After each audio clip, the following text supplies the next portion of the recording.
Good afternoon and welcome to today's edition of NWCR's Removing the Liberal Blindfold for this Wednesday, the 28th day of October in the year of our Lord 2020. They never seem to learn, folks, and now a headline about CNN's homepage is making people stop and look. The headline from Western Journal read thusly: Opinion: CNN's homepage could be a major clue that Trump is winning 2020. And I can still see a vengeful left the next few days after the confirmation of Amy Barrett, and of course the coming Biden failure to win the White House is going to make Americans know the Democrats care nothing for what is good for America or the rule of law. They won't go back to their lives and living them until the next election, like they used to do.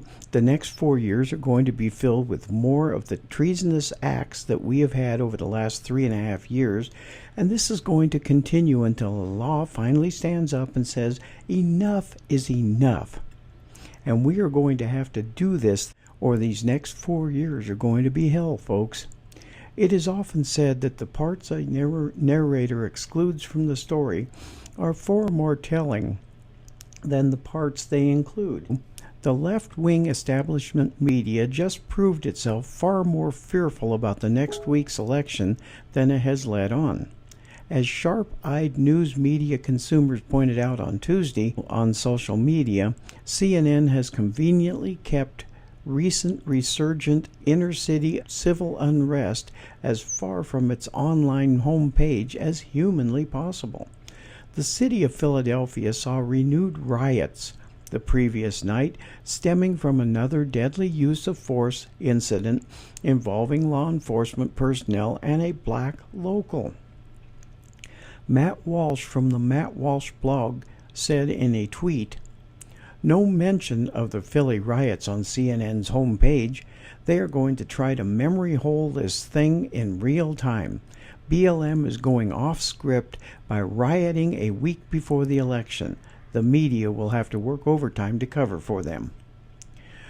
According to news on Fox, 27-year-old Walter Wallace Jr. was shot dead Monday evening after allegedly charging Philadelphia Police Department officers with a deadly weapon. But this is something the criminals in the street are not looking at. He charged the police with a deadly weapon. For me, a law-abiding citizen, that has always been a death sentence. But not today.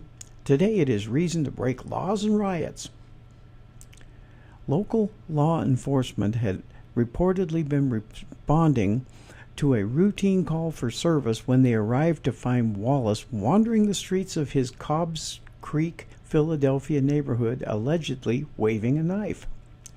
Video made publicly available shortly after the incident showed friends and neighbors watching as Wallace's mother attempted to convince him to drop the knife.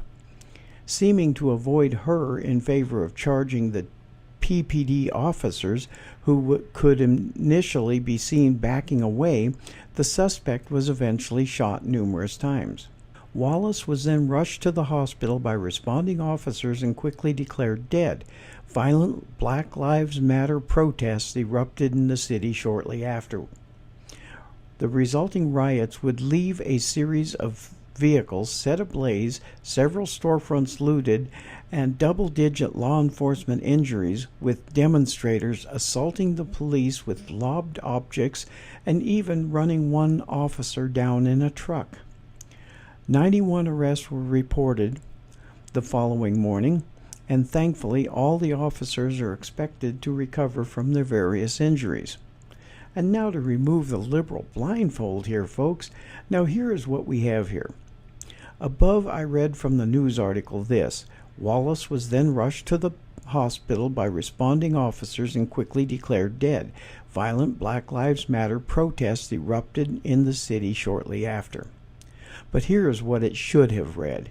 Wallace was then rushed to the hospital by responding officers and quickly declared dead.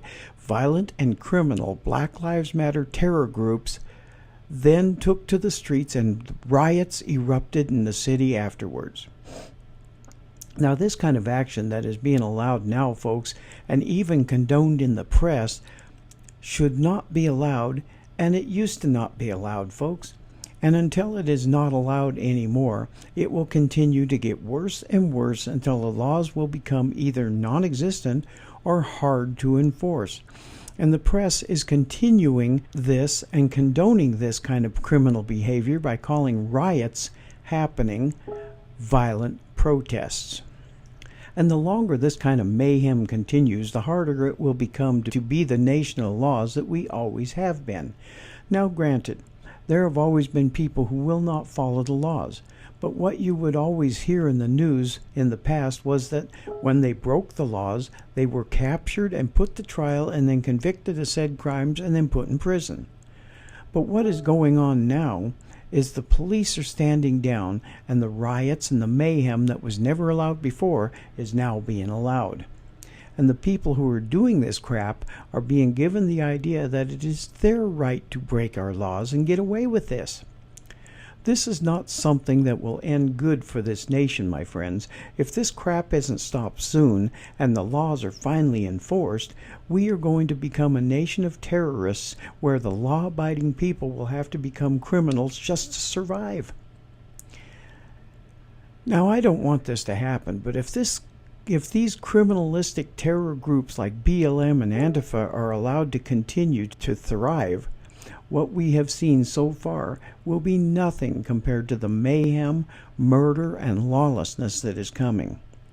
Please don't make me have to come out in the near future and tell you all, I told you so, because this has got to be stopped, and stopped hard, or our laws are going to mean nothing, even if Trump manages to win this coming election. Now, don't get me wrong.